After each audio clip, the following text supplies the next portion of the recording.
Open daily 8 to 9. Tapos entrance fee 75 and 50. Siguro yung 75 adult, 50 for children. Ayan. Hindi ko alam kung ano makikita sa loob, but dito pa lang parang maganda na siya. Dito na muna ako sa labas. Yung ano niya dito, yung harapan niya parang Spanish building. Pero parang ano rin, parang American style din yung ano niya.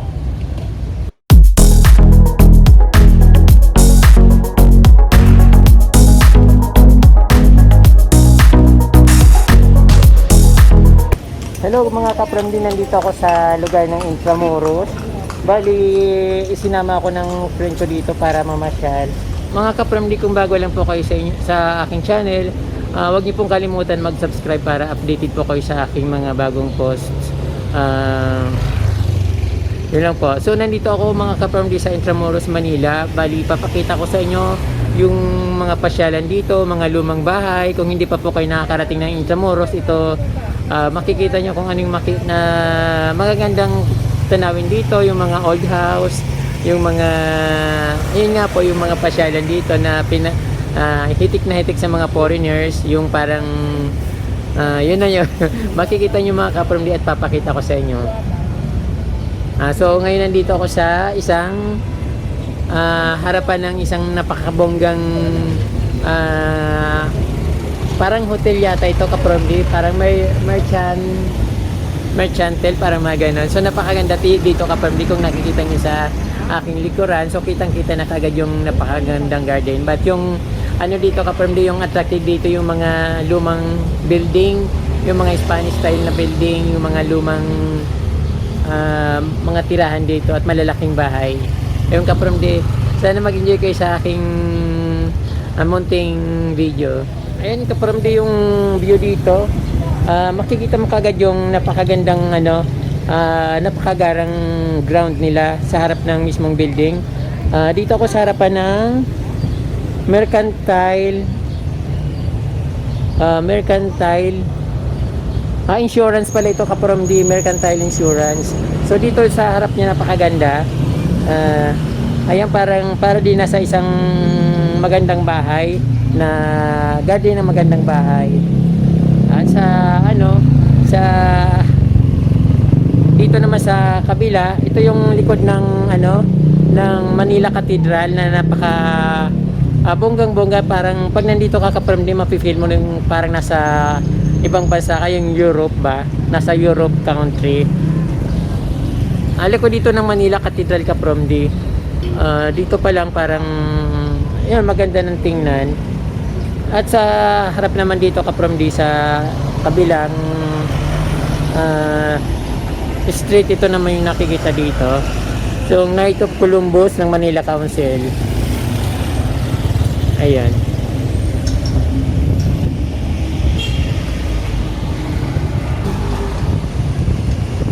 Bali, pupuntahan ko yung harap ng Manila Cathedral. Gusto kong ipakita sa inyo kung anong itsura ng Manila Cathedral at yung Intramuros. So kapramdi, kung hindi pa kayo nakakarating dito, ito makikita nyo na, pero alam nyo rin naman to, at karamihan sa inyo nakarating na dito sa Intramuros at alam nyo ito kapramdi.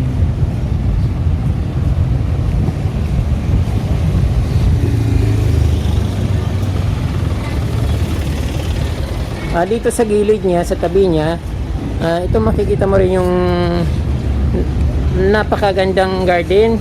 At syempre ito mga kapramdi, meron din silang mayana dito. Ibang varieties ng mayana na parang kulay brown. Ayan, napakalaki. Saka yung yung garden niya sa dito sa likod ng parking. Ayan, parang magandang tingnan kapramdi. At yan, may mga bulaklak din dito. At yung puno-puno ng Hawaiian tea.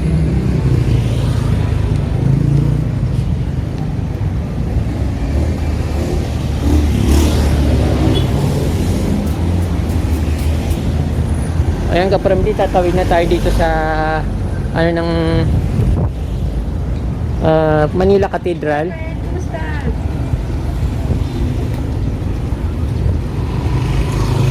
medyo maraming sasakyan. One way naman to. Ayun, dito Kaparmdi sa gilid ng Manila Cathedral, sa harap ng Manila Cathedral ay meron din ano, park na medyo malawak din. Ayan. So para makuha ko ng magandang view no yung ano, Manila Cathedral, dito muna ako magsisimula sa park para ma-view natin ang maganda kung anong itsura niya.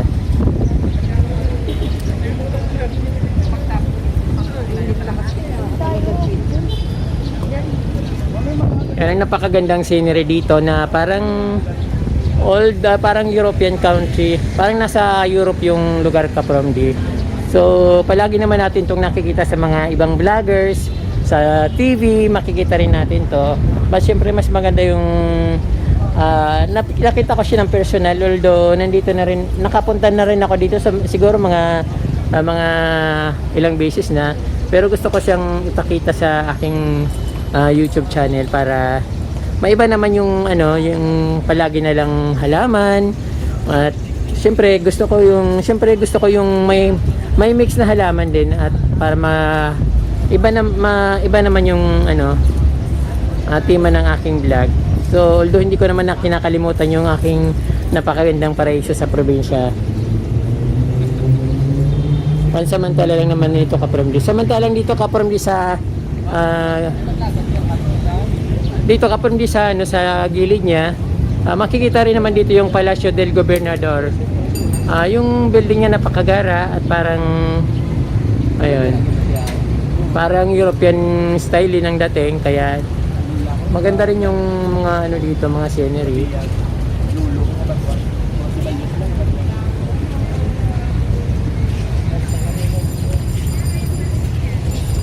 Ayan Kaparmdi, napakaganda dito. Hindi pa kasi ako nakakarating sa Europe, kaya sinasabi ko lang parang European, pero hindi ko alam kung anong klaseng kung saang bansa ito matatagpuan. Pwede naman siguro sa Spain or sa England, parang ganito rin naman siguro. Kasi mayroon din naman ako nakikita ganito sa mga American film. Parang may mga ganito rin na views.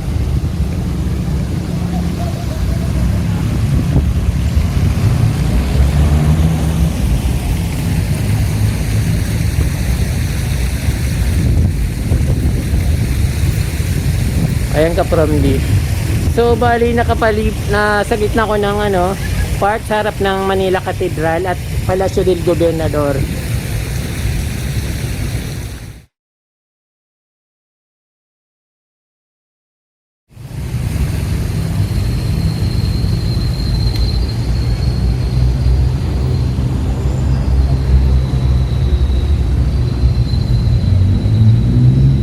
Kaparmdi, sagabal naman kasi itong face mask saka face facial, hindi ako makabuelo. Ayan Kaparmdi, para akong namamasyal sa isang bansa sa Europe yung dating dito. Yung pakiramdam ko lang kasi maganda siya, although medyo mainit na ng konti kasi na-traffic kami ng friend ko punta dito, pero sulit naman, maganda naman yung nakikita ko dito, kaya hindi naman nakapagsisisi. O yung nakikita nyo na view, yun na yun mismo.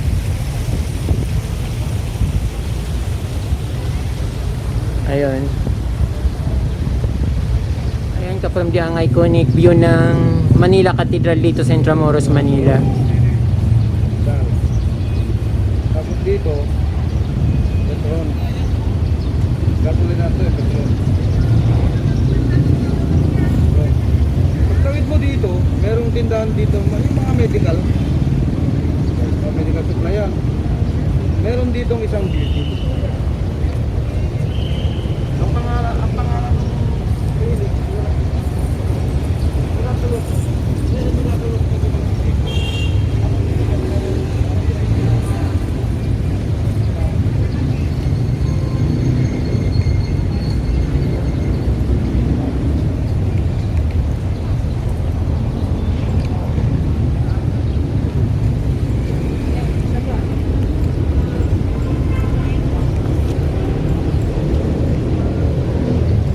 tingnan natin yung design ng pintuan nila dito mga Kaparmdi.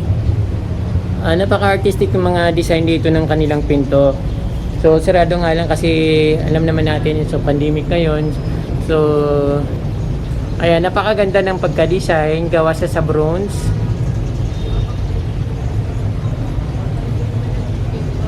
Ayan.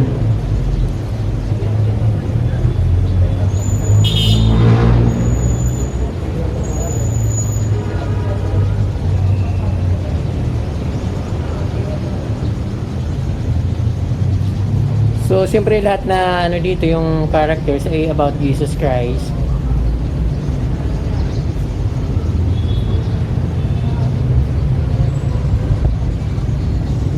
At napakaganda dito ka from yung napakaaliwalas ng araw.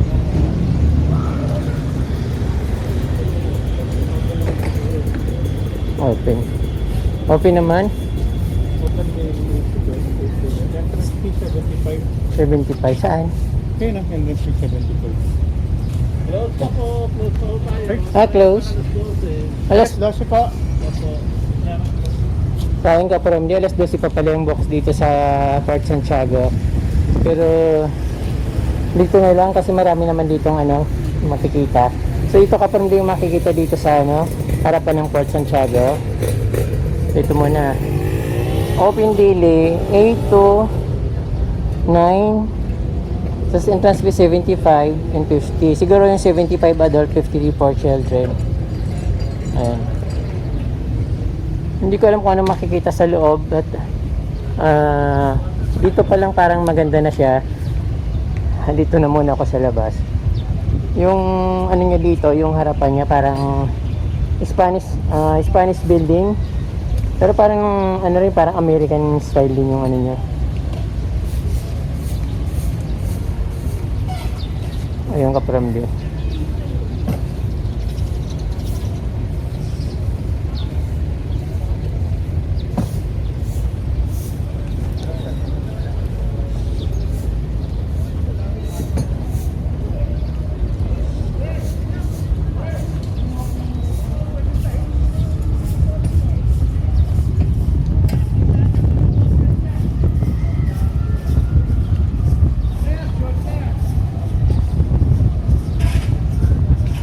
Hello.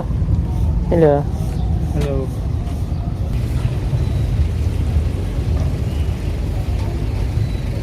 Napakalaki ng akasya dito ka from di sa bungad ng Port Bonifacio. Sobrang laki.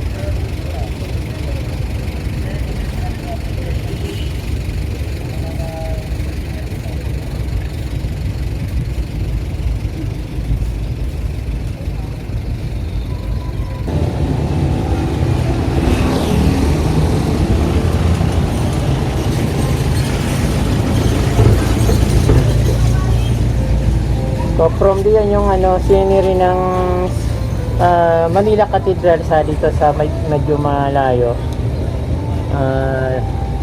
Right side ito. Tapos dito naman yung ano sa tabi yung ano yung Palacio del Gobernador building.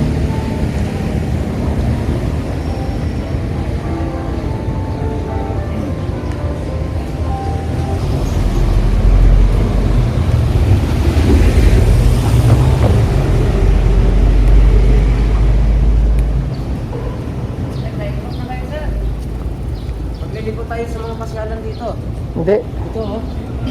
Okay. May ikutan dito sa loob.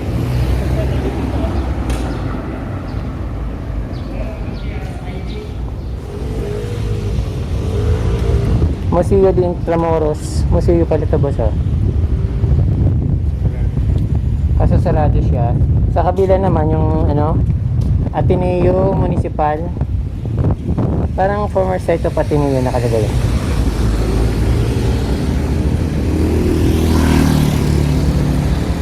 Daming sasakyan. Ayan. Former site of Ateneo de Manila. Ayan ka from ito yung since dito sa ano Intramuros.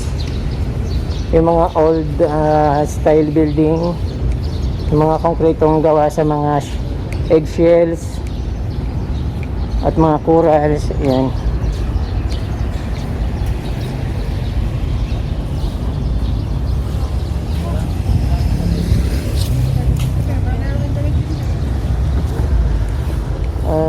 Sarado yung mga site dito mga kapromdi.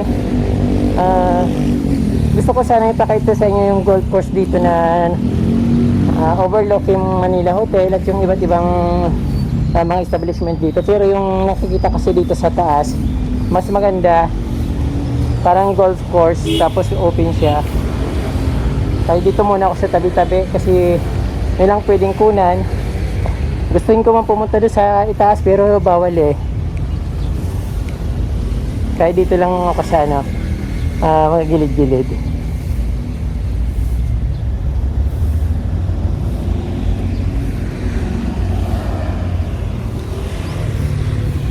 Ayan kaparambi, napanood niyo yung maiksi kong pamamasyal dito sa Intramuros. Hindi ako masyadong makabuelo kasi maraming restricted area dito ngayon. So kaya hindi ko masyadong maipakita or ma-explore yung mga pasyalan dito dahil yun, halos karamihan close. Pumunta ako sa Port Bonifacio, alas 12 pa raw yung open, medyo napaga yung punta namin at medyo alanganin yung oras. Kaya mga kapromdi, nandito ako sa isang mall. Bali pinakapi ako ng aking kaibigan kasi galing kami sa biyahe. Ito naisipan ko kapromdi na mag shout out kasi syempre love na love ko kayo, hindi kayo mawala sa isip ko. Kaya ito, parang sabi ko nagmamadaling ako para ma-shoutout ko kayo. Ito kapromdi, shoutout to Cherish Daily Life of Southern Leyte, Angeline Velasco, Pia Bilin, Jules Adventure. Si Jules Adventure po is a vlogger. Geraldine Alugar of Camiguin Island, Amaricon Noarbe, Sarah Nor from Cotabato City, Ami of Cebu, Malaysia. Hello po dyan sa mga taga Malaysia. At shout out to May Ann Batino. Ito pa kapromdi, napakarami kong shout out ngayon. Sana wag kayong mainip kasi pangalan nyo naman lahat ito. Gusto ko lang na ma-shout out kayo. At ito, shout out to Adriana Palapal, Mary Palapal, Prissy Madayog, Inister Baruga. Shout out to Ma'am Shi Edith. Shout out to Osina family and Orati family from Ami Osina of Kamaligan, Camarines Sur. Charito Villanueva from Bacolod City. Hilo po sa Bacolod City. At Linda Lopez of Taytay Rizal. Shout out to Cora Inistoy Pico. Greetings from Edwin Pico and their children and mga apo. Hello po sa inyo. Losita Kanilang of Cebu. Maayong hapon po sa inyo dyan sa Cebu. Josepina Lucero of Golden City of Laguna. Jeribel Cruz of Baliwag, Bulacan. Nini Trinidad. Jolie Bangad. Shout out to Mili Divilos Ventura of General Trias, Cavite. Hello po sa mga taga Cavite. Marami po akong mga subscribers dyan na palagi pong nanonood ng aking vlog. Hello Manay Arlene Fernandez. Bicolano po si Manay Arlene Fernandez at palagi po siya nag-message sa akin. Hello po sa inyo dyan sa Payatas po ba? Payatas, Quezon City. Shout out din po kay ICK's Garden, Revelin Pinalba, Victoriano Lonoy, Sapian from Victoriano Lonoy, Sapian Capit. Revelin Pinalba Victoriano from Lonoy, Sapian Capes. Ayan po. Jomong King of Mindoro, Rosalinda Blanco of General Trias, Cavite. Myra Kitarios Vlog from Anthony Leo TV. Ito pa, Romel Guanzon of Antipolo City. Hello Sir Romel Guanzon, hindi ko nasasagot yung mga tawag mo kasi naka-silent po yung aking cellphone at lagi rin po ako busy. Pasensya na po. Mer Esguerra, Marivic F. Official, Ginny Dancel of Occidental Mindoro, Robbie P. Robbie P. ay isa pong film Malaysian vlogger po na nakabase sa Malaysia. So yung binablog niya po is about mga plants. Bisitahin din po natin si Robbie P. Cheryl Ferrer of Pangasinan, Paul Hilario of Saputi, Bacoor, Flora Casino, Dublin, Chilen Medina of Santa Rita, Pampanga, Ligaya Linis, sila po Ma'am Ligaya, Judith Tria, Elsie Nang, Elsie Flora of Palomolok, South Cotabato, sila po dyan sa Cotabato, Bicolano Waraynon. Vlogger po si Bicolano Waraynon. Pwede nyo rin po siyang i-visit sa kanyang channel.